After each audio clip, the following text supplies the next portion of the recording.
ఏం లేదు, కొద్దిగా బయట ఏంటంటే పరిస్థితి బాగాలేక కారణంగా ఇక్కడ అంటే బయట డయేరియా అని పుకారు వాస్తవం కానీ ఏమో తెలియదు, కానీ ఇక్కడ మాత్రం ట్రీట్మెంట్ బాగా చూస్తున్నారు. వచ్చిన కాడ నుంచి బాగా పట్టించుకుంటున్నారు.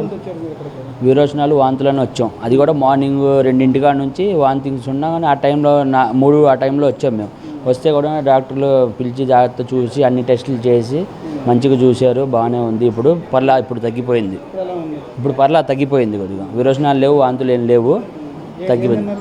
ఎప్పుడు వాంతి అవ్వకముందు ఇడ్లీ అయితే తిన్నాము. వాటర్ ఏంటంటే మామూలుగా మున్సిపల్ వాటర్ వాడతాం కదా, ఇలాగ వేడి చేసుకొని తాగాము.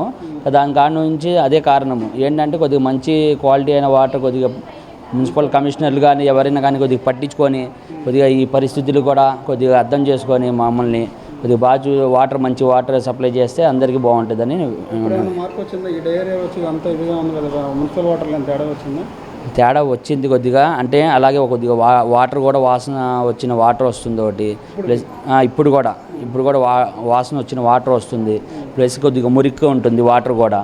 ఏంటంటే కొద్దిగా కమిషనర్ గారు పట్టించుకోవాలి, కొద్దిగా గట్టిగా పట్టించుకొని పరిస్థితి కొద్దిగా ఆయన పట్టించుకుంటే మారిపోయింది పరిస్థితి అనేది. అది ఇప్పుడు పర్లేదు, కొద్దిగా మా పెద్దమ్మకి తగ్గిపోయింది ఇప్పుడు. అది డాక్టర్లు కూడా బాగా చూస్తున్నారు, ట్రీట్మెంట్ బాగుంది.